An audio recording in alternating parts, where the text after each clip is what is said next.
novelista y todo, les quiero contar a todos los oyentes y uno de los trabajos que he hecho pues al editar varios libros pues es comunicarme con todos los autores y tratar pues de llevar a la realidad o de la publicación esos mundos fantásticos que a ellos se les ocurren. Particularmente con Jorge Ortega, que es el autor que tenemos acá, he tenido una relación muy especial, hemos podido conectarnos desde su literatura, porque pues ya hablaremos en este podcast largo y tendido sobre esas condiciones. Pero bueno, empecemos saludando a Jorge. Jorge, bienvenido a Bogotá, bienvenido a la Feria del Libro. ¿Cómo son esas primeras impresiones aquí en la feria? Bueno, Diego, muchas gracias por la invitación. Estoy muy contento, muy feliz de estar aquí. La verdad es mi primera experiencia y qué alegría en el corazón que haya sido con Calista Editores. Yo pienso que uno tiene un destino y el destino conjuga que se encuentren muchas personas. Y la verdad, cuando yo por primera vez envié un manuscrito a Calista, Diego, yo supe que era él. Te lo digo sinceramente. Gracias a ti, a María Fernanda, a todos los que participaron en la creación de este maravilloso libro por hacer realidad este sueño. Ya ustedes escucharon un poco a Jorge, te voy a proponer que cambiemos de micrófono. Hola, hola. Ya estamos un poco escuchando a Jorge y como ustedes ven, él es una persona llena de mística. Como acaba de decir, ha habido una serie de circunstancias que nos han ido acercando con el libro y con todas las realidades. Y yo les cuento a todos que lo importante de Jorge es su literatura. Entonces él es un autor que ha escrito sobre la realidad desde una fantasía magnífica, desde una fantasía, digamos, local, por decirlo de una manera, pero no me parece la palabra justa para digamos, el folclore, todo el follaje, todo el color que tiene nuestra realidad. Jorge, ¿por qué escribir fantasía? Cuéntanos un poco tu relación con el género. ¿Eres un lector de fantasía o cómo te relacionas con la fantasía? Bueno, Diego, la verdad es que gracias a mis padres. Cuando yo era niño, mis padres, antes que juguetes, me regalaban libros de cuentos. Y yo era fanático, o sea, amor profundo por los libros de cuentos. Recuerdo que me regalaron uno que se llamaba 366 más cuentos. Debe tenerlo Panamericano, que tiene un convenio con Calista. Y a partir de ahí, yo empecé a escribir historias, primero como niño, tomando como referencia esas historias. Y posteriormente, bueno, cuando pasé ya a mi época universitaria, como que por los avatares de la vida y todo, pues bajé un poco. Pero siempre ha estado en mí ese género específicamente. La fantasía abarca mucho, hay fantasía épica, fantasía urbana, de diferentes tipos. A mí me llamó siempre mucho la atención el tipo eh, capa y espada. ¿Sabes cuál es el de Edgar Rice Burroughs? Ese donde el protagonista pasa por una cantidad de situaciones que él tiene que ir una detrás de otra, saliendo adelante y siempre está como la princesa que siempre se está metiendo en problemas. Y es un tipo de fantasía que lleva un ritmo trepidante. Ese es el tipo de fantasía que a mí siempre me llamó la atención. Y más adelante con los autores que fui leyendo, como Jim Butcher, que es uno de mis favoritos, donde esa fantasía aterriza en la sociedad humana contemporánea o actual, me parece una mezcla tan maravillosa que eso fue lo mío, eso fue lo que surgió de mí y más me oriento. O sea, también escribo ciencia ficción, tengo muchos cuentos, pero la fantasía siempre ha tenido esa relación especial conmigo desde que era muy niño. Hablando todavía del Jorge lector, como tú nos lo estás contando, hay una ilusión que alberga esa lectura, ¿no? Hay una forma, nosotros como lectores jóvenes o los lectores de estos géneros, fantasía, ciencia ficción, la novela negra, ¿no? Son autores como muy hambrientos, son autores que quieren saberlo todo, que compran este libro y el segundo, que ven la saga completa. Tú eres entonces un adulto nutrido por la fantasía, nutrido por la ilusión. Tú eres un testimonio de cómo la fantasía aporta a la vida. Háblanos un poco de qué importante es la ilusión y la fantasía en el Jorge de hoy. Absolutamente, Diego. Bueno, no solamente para los Jorge de hoy, sino para muchas personas que vivimos en este mundo tan agitado, con tantas vicisitudes. La fantasía es esa energía que a ti te dice, hey, hay algo más que este materialismo, hay algo más que lo que la sociedad te coloca frente a ti. Es una manera de trascender principalmente. Yo pienso, Diego, que como yo soy muy cristiano, creyente, católico, y pues todos sabemos que Dios creó al hombre a su imagen y semejanza, dice la Biblia. Pero yo pienso que no tanto Dios sea un señor viejito, bárbaro, sino que nosotros nos parecemos en él en el sentido de el don de la creación. Y para mí, como lector, Jorge como lector, cuando yo leo esas historias de esos autores, valga la redundancia, veo la creación.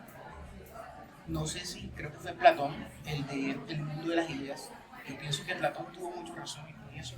Hay un mundo de ideas que están en algún sitio, en algún universo, que nos llegan a nuestra mente. Entonces, yo admiro mucho siempre a esos escritores y por eso, pues, me nació como ellos. Jorge, tú tocas ya de un punto muy importante que yo iba a llegar al final, pero me parece clave hablarlo ya. Tú eres muy creyente, tú eres una persona que además cuando te comunicas incluyes las formas de Dios, la palabra de Dios, un buen mensaje, tienes como una lógica bondadosa de la cristiandad, de la lógica de Dios. Ser creyente también implica asumir unos límites y unas formas de la religión. Pero además tú eres un escritor de ficción y de fantasía, que eso implica volarse la cabeza, que eso implica ofender, que eso implica ser grosero. Hay personajes que no son creyentes en tus libros, hay personajes que insultan a los creyentes en tus libros.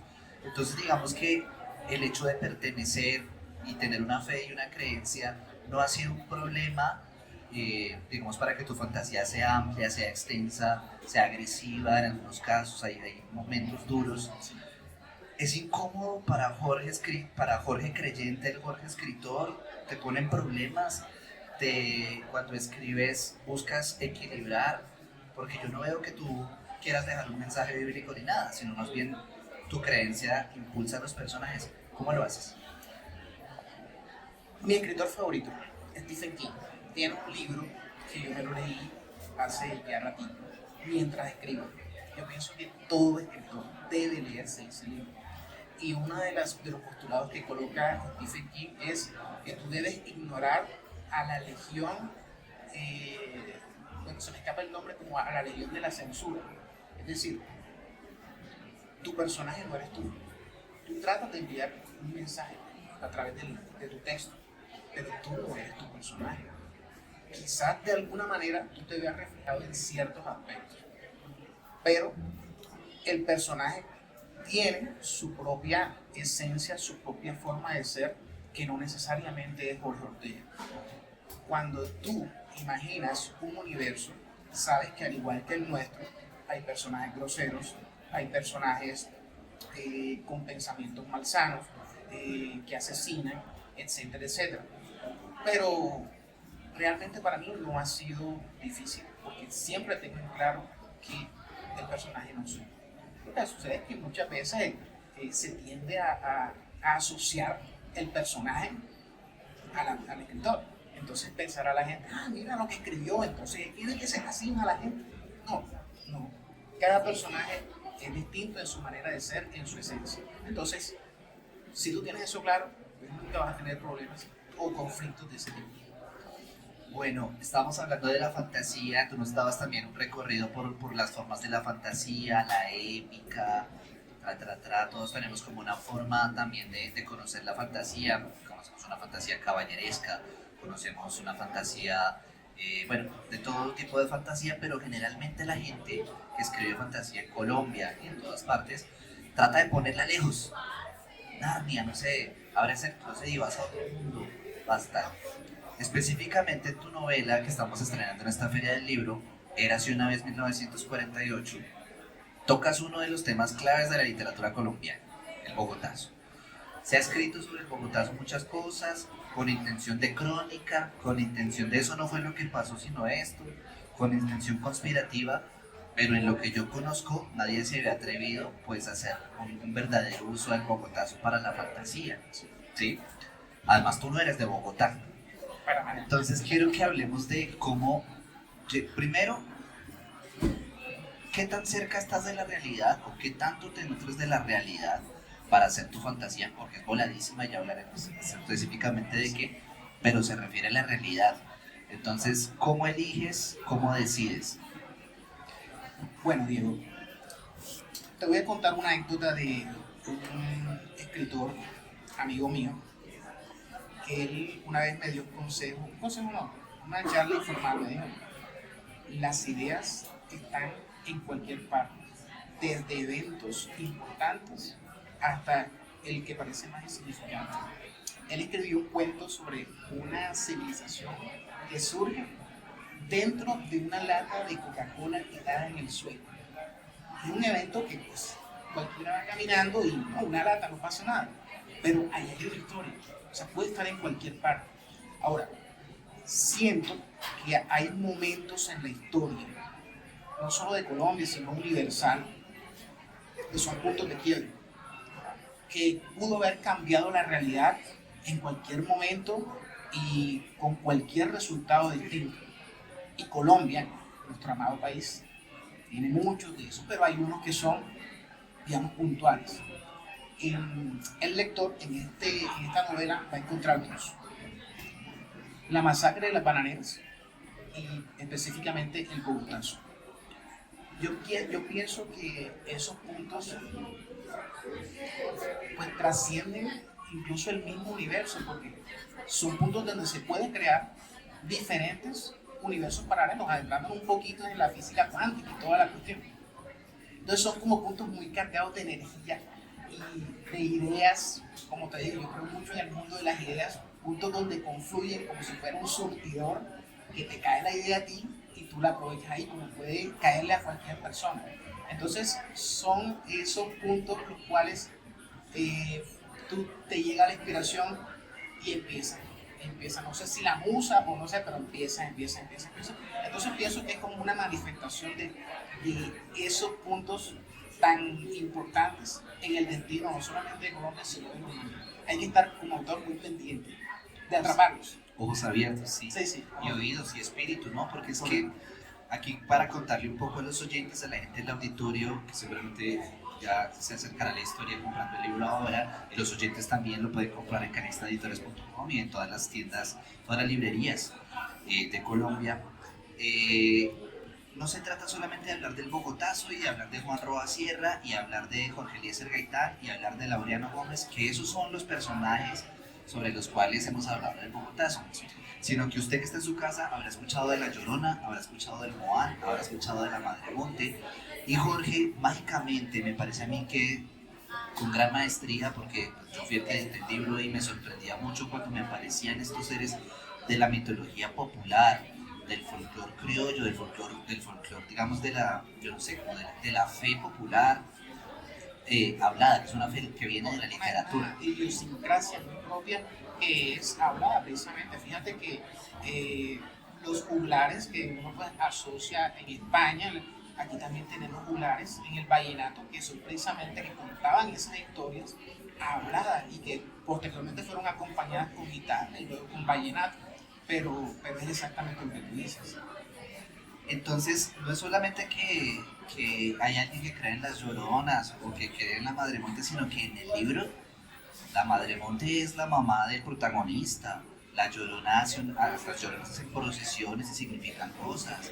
La laguna de Guatavita tiene un significado universal. Un sombrerón en una cantina. O sea, hay una lógica que tenemos por dentro, que eso es a lo que voy es. Todos estos personajes ya los tenemos por dentro, como esa música de los hispanos que está sonando por allá a lo lejos, Sí. que ya todos sabemos qué es lo que está sonando a lo lejos. Tanto esos personajes los tenemos por dentro porque son las maneras en las que aprendimos a sentir. Tal vez nuestros papás nos contaron esas leyendas para enseñarnos a tener miedo y que no nos fuéramos lejos en la noche, para tantas cosas, y tú lo usaste como materia literaria. tú lo usaste como personajes, tú le pusiste voz al Moan, tú le pusiste voz al sombrero, sin que eso fuera, y pues perdóname la palabra, sin que eso fuera como ridiculizar las cosas, tú le diste un trasfondo dentro de la fantasía. Incluso Cuéntame. incluso el ratoncito Pérez, Ratón que Pérez. que hace parte de la idiosincrasia de la América Latina y que nadie se esperaría que apareciera ahí. Y tiene un rol muy importante, ¿cierto?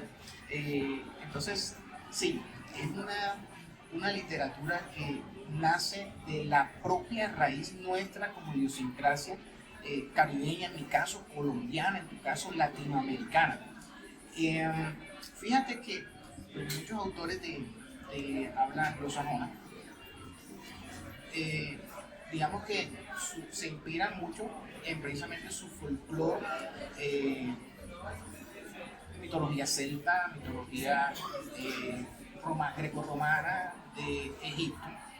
Lo que sucede es que, Diego, ese conocimiento, pues a través de la historia fue guardándose, fue resguardándose por antiguas bibliotecas de la antigüedad, en la Edad Media por monasterios. Entonces fue un conocimiento que llegó a través de los siglos, que con el Renacimiento pues se dio mucho más a conocer. ¿Qué pasó aquí en América Latina? Que cuando llegaron los españoles, lo que primero fue a arrasar, a destruir. Entonces, ¿qué pasa? Que quedaron algunos, por ejemplo, el Chilampalán, el Popol Vuh, pero cuánta de esa cosmogonía precolombina se perdió y que no pudimos darle el uso que le dieron a otras culturas precisamente por eso. Entonces, aún así, hay mucho de lo que podemos usar. Por eso yo me digo, ¿para qué voy a colocar hadas o trolls o cosas así? Si aquí tenemos esa riqueza por la que pueden utilizar esta historia y salir algo maravilloso. Yo tengo la curiosidad de la anécdota y es, ¿qué se te ocurrió primero? ¿Un Moan que quería apropiarse del mundo o un hijo de una madremonte? ¿O se te ocurrió primero involucrarte en el hecho de Gaitán? ¿O cómo se abrió este mundo para que tú construyeras el universo? Jorge Gaitán.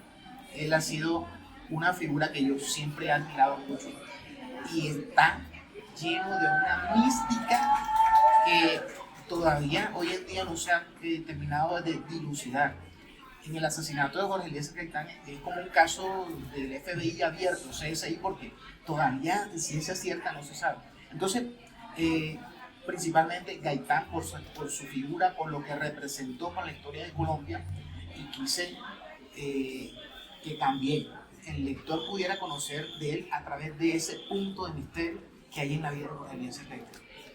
Y a partir de ahí fue donde el Moan, la Madremonte, el Ratoncito Pérez, etcétera, etcétera, etcétera. Pero inicialmente fue un homenaje a Jorge Eliezer Gaitán.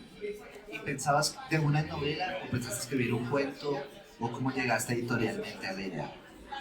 Una novela, supo desde el principio que tenía que ser una novela, porque es que hay mucho que hablar sobre Jorge Eliezer Gaitán, mucho. Entonces, en un cuento que es un género que a mí me gusta mucho, pero que en ciertas partes te limita a contar una historia que merece ser contada. Yo quisiera hablar también de cuando pues, uno te conoce y ve que hay una fantasía. Yo lo clasifico como un libro de fantasía, pero también con historia, no de fantasía histórica, no sé. Habrá quien cree que lo relaciona con el realismo mágico, pero yo lo veo diferente, el realismo mágico. Asumo el realismo mágico como un extrañamiento de la cotidianidad, que todos se lo toman con normalidad, ¿no? Todos asumen que es normal, ¿no? Es correcto. Fíjate que cuando yo terminé de escribir la historia, yo pensé cómo se clasificaría. Exactamente no es realismo mágico, porque como tú dices, realismo mágico es mostrar normal un evento que a todas luces es extraordinario.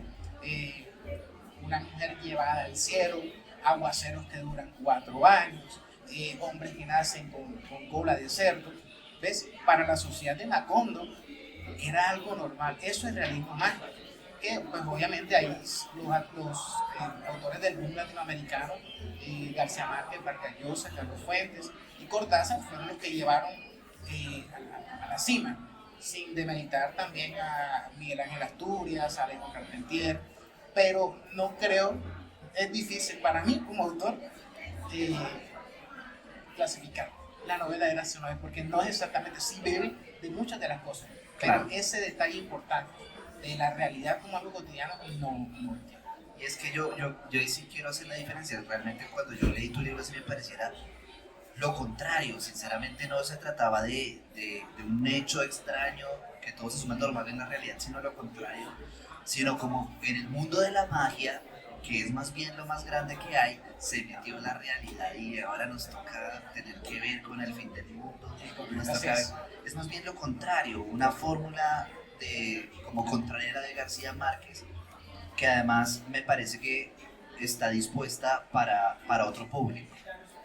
Y ahí quiero preguntarte, cuando uno invierte la fórmula del realismo mágico, o sea, de realidad con algo mágico, en lugar de eso, mundo de magia con realidad, el público cambia entonces porque me parece que como si la magia le perteneciera más a los jóvenes. Es correcto. ¿Qué opinas tú? Aquí en este auditorio hay compañeros míos, maestros, excelentes profesionales, aprovecho, Yaro Flores, así son. Y ellos saben que nuestro entorno, como jóvenes, con niños, no bebe mucho de eso. Y muchas veces vemos la realidad, más como lo ven los niños y los jóvenes que como adultos.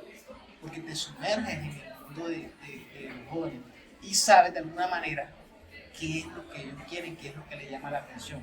Entonces, efectivamente, a mis jóvenes, a mis chicos, chicas que les gusta leer ahí en el colegio, les gustan las historias de fantasía urbana, autores como obviamente J.K. Rowling, como Stephen Meyer, etcétera, etcétera. Eso es lo que a ellos les gusta. Entonces, sí cambia el público, pero de todas maneras, fíjate que también un acercamiento de esos chicos a estas corrientes literarias que fueron y son tan importantes para nuestra cultura general. ¿Tú crees que la ficción, o que deberíamos usar más la ficción para enseñar a los jóvenes historia, por ejemplo? Porque este libro nos permite. Sí, totalmente.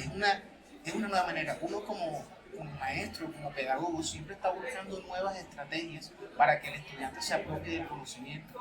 Y la literatura, y especialmente este tipo de literatura, puede contribuir en gran manera a eso. Pero esa es nuestra labor actualmente como maestros.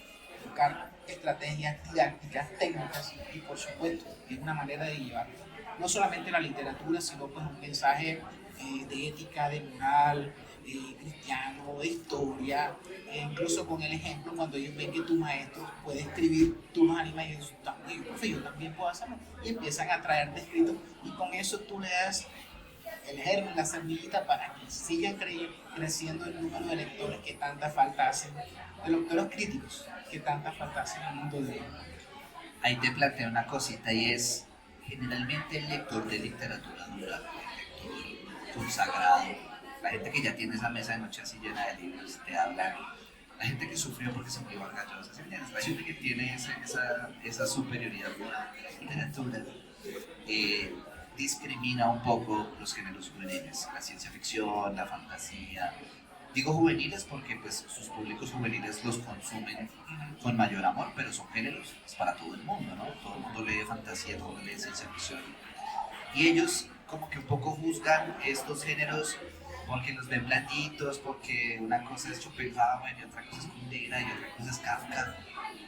Pero es con Harry Potter, es con los Juegos del Hambre, es con la saga del Zodíaco aquí de Nicolás, es con Érase una vez en 1948, que la gente se enamora de leer, toma un hábito de lectura, se da cuenta que la fantasía existe, la diferencia de la realidad. Yo quisiera que tú me hablaras ahí como en una defensa de los géneros juveniles ante esos eruditos y el valor de tú como un lector de fantasía que se volvió escritor. Tú mismo lo has dicho, Diego, es que el principal mérito de este tipo de literatura es hacer crecer al número de lectores. No es la misma analogía, pero por ejemplo, un libro infantil, un libro de cuentos, ¿cuál es el objetivo? Que el niño, el infante de 3 4 años, empiece primero a relacionar las imágenes con las letras, con los fonemas, con la sintaxis, y vas creando un hábito desde el niño pequeño hasta que va creciendo. Entonces, Eh, yo realmente pues respeto mucho los criterios de cualquier persona, pero colocar de pronto a un niño o a un joven preadolescente a una lectura un poco más adulta, pues hay un choque. Tú tienes que irlo llevando, es un proceso. Eventualmente, un lector de literatura juvenil va a ser un adulto capaz de comprender un texto, de deducirlo, de hacer inferencias y de decir un concepto, ¿ya? Con base en el texto que leyó. Entonces, es un escalón. Pues obviamente es un escalón que le puede gustar a cualquier persona. Una persona de 70 años, 80 años, va en el gusto de la lectura. Pero de pronto muchos de esos autores súper conservadores no lo ven desde ese punto de vista, de ese recoger, de ese sembrar de nuevos lectores. Porque ese lector que tú estás discriminando de alguna manera, te va a leer. Te va a leer a ti si eres un lector consagrado. Esta es una novela no solamente, mira lo que voy a decir, no solamente del Moan, no solamente de la mística y de la mítica nacional, sino que también pues está llena de acción, tenemos unas batallas increíbles, tenemos unos poderes, por ejemplo, pues spoileando un poquito, pero no mucho más. Ander, el protagonista, tiene, pues, al ser hijo de una madre monte, tiene una conexión con las plantas y sabe usar de ellas cosas para, pues, para atacar, son sus armas, son su forma también de curar.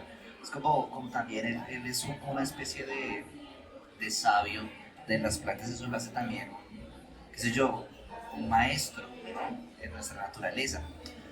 Eh, Además de manejar esos personajes y esas magias y esas lógicas, esta también es una novela de amor, esta también es una novela de pérdida, ¿sí? Esta también es una novela de ausencia, esta también es una novela que toca los grandes temas humanos de la literatura dura. Así es. ¿Cómo lo manejas? Es que precisamente, spoilando también un poquito, Ander es un huérfano. Ander es un huérfano que es testigo y le toca mucho algo que un niño no debería ver, que es el asesinato de sus padres. Eso es algo fuerte. Pero fíjate que el mensaje ahí es que el amor puede encontrarlo incluso en el punto menos esperado. E incluso una persona o alguien puede sentir amor sin que haya alguna conexión especial, porque la madre muerte enseguida lo adopta. Siento que es un personaje de otro mundo, de otro universo, con otra manera de pensar, de actuar, y el amor es universal.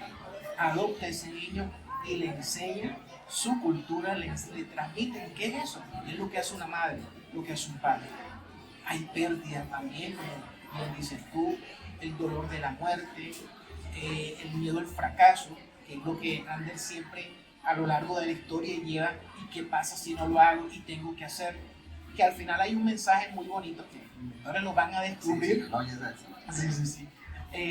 Pero precisamente es un libro que engloba y muestra una cantidad de sentimientos, de situaciones que van más allá de la misma literatura o del mismo folclore que se pretende mostrar. Hablamos de Ander, de la construcción del héroe. Digamos que él tiene una serie de llamados a la valentía, como unos sacrificios que lo llevan a los sucesos de la novela, que él no comprende muy bien. Y quiero que hablemos del valiente, porque ese al final o sea, como que ser valiente es prepararte para ser un héroe sin saber qué va a pasar, ¿no? Y eso también es un poco ser escritor, como una valentía de una confianza en un texto que un editor puede resonar o no, pero al final con mi valentía saco como mi espada, ¿no? Entonces, en esa construcción del héroe, de ese Ander que se lanza a ayudarla a ir por el... Bueno, iba a decir mucho más, pero en esa lógica y en esa formación del héroe y esa valentía, ¿te ves un poco identificado o algo de Ander? ¿Qué tan Ander es Jorge? ¿Qué tan Jorge es Ander? Bueno, yo creo que ese comentario le atinaste a casi todo. Sí, Ander es ante todo un personaje muy humano. Tiene todos los defectos del ser humano y tiene también las virtudes, entre ellos la valentía. Es exactamente eso. Yo enviarle mi manuscrito a personas como ustedes también requirió valor, pero también convicción. Y como te digo, yo en algún momento llegó una seguridad a mí de que eras una vez en 1948, iba a caer en Calista. Esa convicción fue superior a mi propio temor, a mi propio miedo. Que puede ser también otra cosa, por ejemplo, yo no soy youtuber, ni Instagram, ni nada de eso, siempre me dio como que, uy, que hagan pensar de mí, el profe, ya. Entonces, es lanzarse, y en esa parte, sí, Ander como personaje recoge mucho de mí, lanzarse a una misión que de pronto no era para él al principio, pero aún así la asume y aún con ese peso de que sabe que podría fracasar y que el alto porcentaje era un fracaso, aún así se lanzó. Y de pronto, a los lectores, el final no es el que uno espera, o incluso no el que él mismo espera, pero tiene su final, tiene su recompensa a esa actitud de valentía, de valor que surge del mismo corazón de Ana. A los lectores nos gusta el chisme y un poco saber estas conversaciones nos permiten saber formas del escritor, formas del autor. Y a mí sí me inquieta saber cómo armaste ese folclore, o sea, cómo decidiste que los moanes iban a ser malos, o fue primero que pensaste lo del ratón Pérez, o cómo fuiste. Yo quiero saber, un poco tenemos un bestiario, ¿no? Sí. Tenemos un bestiario. ¿Cómo organizaste las lógicas de cada uno de esos mitos para poderlas juntar? Eso fue un trabajo muy largo, tenías una libretica. Cuéntanos un poquito ahí el detrás de cámaras. Como todo profe, mucha investigación, harta investigación, la verdad. Pues obviamente uno conoce ciertos aspectos del folclore, pues, te ha enseñado a ti tu abuelita, etcétera, pero hay que profundizar porque los personajes mitológicos no son solamente de la costa, sino del interior también. E incluso pues, tocó también buscar de otras culturas, porque también hay una parte donde personajes mitológicos de otras culturas llegan acá. Tocó hacer un trabajo de investigación. Fíjate que yo traté de retratar a Bogotá sin conocerla, utilizando Google Maps y documentos antiguos, fotografías antiguas de Bogotá, para tratar de plasmar lo más real posible como era la Bogotá de 1948. Una confidencia aquí, hay una parte donde hay una fuente de agua y yo, miércoles, fuentes de agua en Bogotá en 1948, ¿dónde por Dios tiene que haber? Y logré encontrar precisamente un documento en un repositorio donde había fotos antiguas y casualmente encontré un documento escrito sobre fuentes de agua de Bogotá en 1948. Entonces, eso es, yo dije, es algo que viene porque viene. Pero sí, mucha investigación, noches sin dormir, pero había que hacer un trabajo bueno porque también es tu responsabilidad de autor con tus lectores y tratar de hacer el texto o la novela lo más verosímil posible para que te puedas identificar mucho más. ¿Crees que hay una especie de golpe de suerte con esa sincronicidad que se da a veces, como que tú dices, uy, esto me cuadró acá, y ese efecto breca que uno siente de autor, uy, esto me cuadra? ¿Crees que también hay una especie como de, qué sé yo, de musa de la literatura que le muestra a un autor que tiene que estar pendiente de todo, ¿no? Que tiene que estar pendiente, como si la historia se te develara? Sí. Como Es que si, no sé si es exactamente una musa, pero como te dije al principio de esta charla, creo que hay un mundo intangible en algún lugar donde el sur está, donde hay un mar de ideas, donde hay un universo de ideas que van llegando a las personas. Vamos a hacer un ejercicio contigo, si te parece bien. dale, Vamos a llamar alguna de esas ideas, ¿listo? Del reflector. ajá, Ok, listo. Estamos aquí hablando tú y yo en una feria literaria el 2 de mayo de 2025. Pero es posible que hay un universo que tiene un cielo de color fucsia y desde hace miles de años hay un círculo allí. Y hay una civilización desde hace miles de años de dos personas. Ve a alguien que tiene algo en los ojos y ve a otra persona de cabello largo que está frente a un bosque con extraños arbolitos grises. ¿Listo? Está pasando, Diego. ¿Listo? Ahí está pasando algo épico. Los personajes de ese mundo son gatos. Son gatos pequeños, del tamaño de pitufos, de diferentes colores, tienen cabellos diferentes. Y ha pasado todo esto. Hay una pequeña sacerdotisa que se está comunicando conmigo, ¿ok? Y me está diciendo todo esto. O sea, son dos universos que están totalmente separados, pero hay una conexión. No sé por qué. Diego Santamaría, de todas las sesiones que vas a tener ahora, siempre te vas a acordar de ese reflector. Totalmente. Oh, Diego, en serio, si te olvidas, esa historia va a acabar mal. No te dejo esa tarea. No sé por qué. ¿Ok? Ajá. Tienes eso. Y en los personajes no, lo que está pasando. Son gatitos. Su imperio se llama la Alta Gatalia. Y cuando termine la feria del libro, va a terminar esa historia. Sé que me va a llegar esa idea y te la voy a comentar. Pero, ojo, en serio, no puedes olvidar. Hay que grabarlo. Está pasando y nos están viendo. El tiempo allá está transcurriendo de un modo diferente. O sea, pero ya sabes, me va a llegar la historia, esa sacerdotisa, está como un oráculo, hay una ola de energía que viene y está como en stand-by. Ok. La idea surgió así, llegó no sé dónde, estoy aquí hablando contigo, con este auditorio, y llegó. ¿Ves? Entonces, hay un montón de ideas por ahí dando vueltas. Me gusta, un escritor de tiempo completo haciendo el ejercicio acá, me parece increíble. Queremos también preguntarte sobre lo que viene. ¿Por qué? Porque cuando uno abre una puerta como estas y cuenta de manera especial una relación entre mitos, entre universos, casi que tiene una responsabilidad ahí con ellos, ¿no? Ya abrió una puerta. Sí. Mi pregunta es, ¿fue así para ti? O sea, lo que estás escribiendo ahora, las otras novelas, yo sé que tu escritura nunca se ha detenido y estoy seguro que hoy tú y yo estamos hablando de este libro y tú tienes en tu cabeza los otros libros que has hecho, Así es. pero responden a esa misma lógica, haces el mismo truco de la fantasía popular o has tomado decisiones de una escritura lejana a eras y una vez. Pregunta difícil. Porque realmente tengo muchas ideas en la cabeza y cada una es disímil.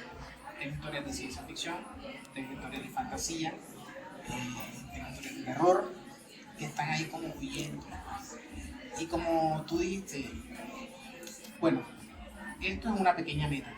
Si alcanzamos, en el proceso que tú me acompañaste de edición con los compañeros de Calista, yo aprendí mucho.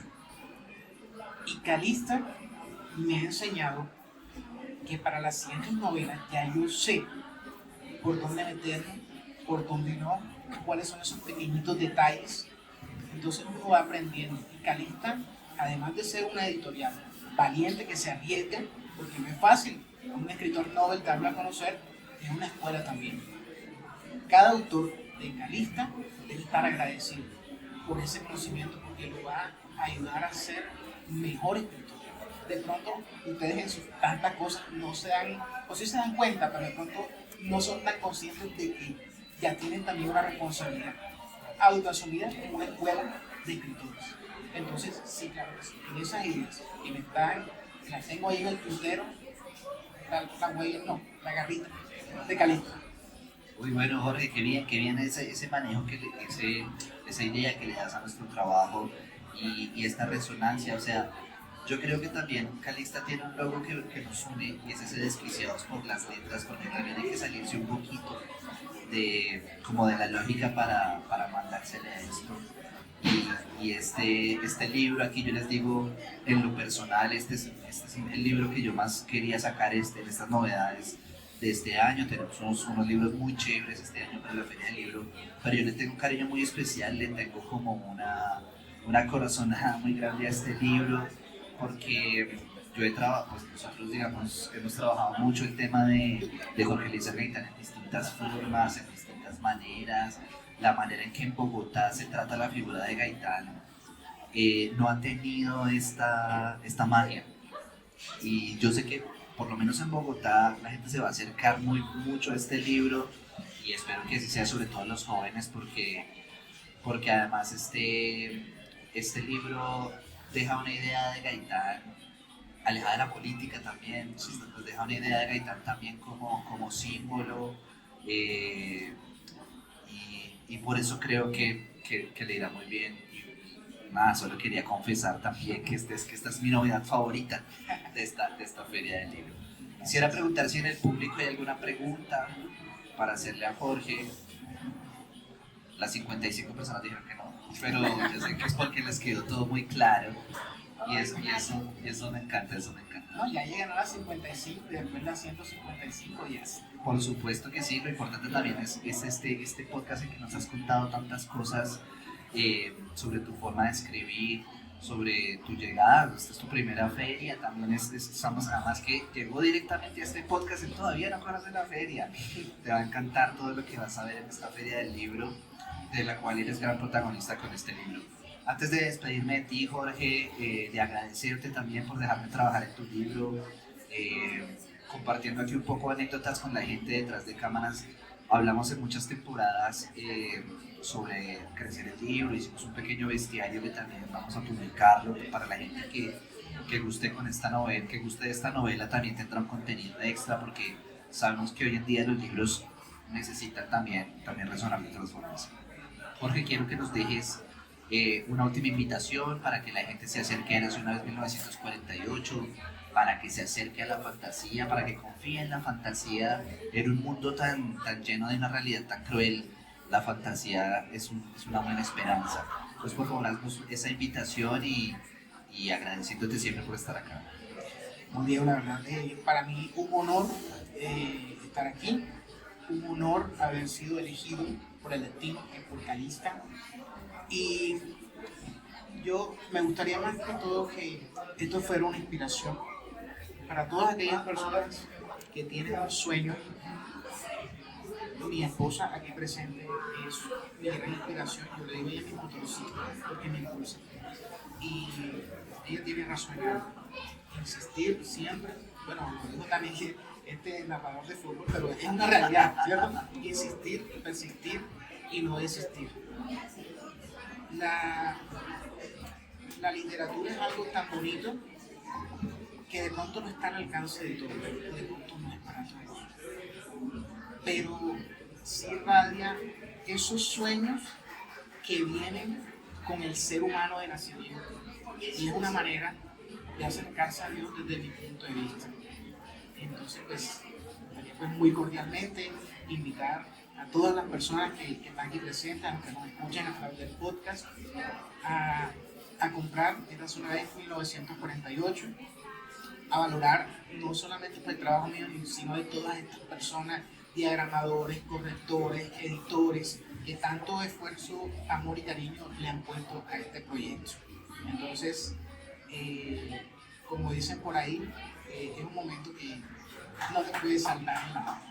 Muchas gracias, Daniel, muchas gracias a todos. Muchas gracias a Jorge. Ya saben ustedes, Érase una vez 1948, además el nombre, ¿no? Tiene la parte de fantasía con el Érase una vez y la parte de realidad con el 1948.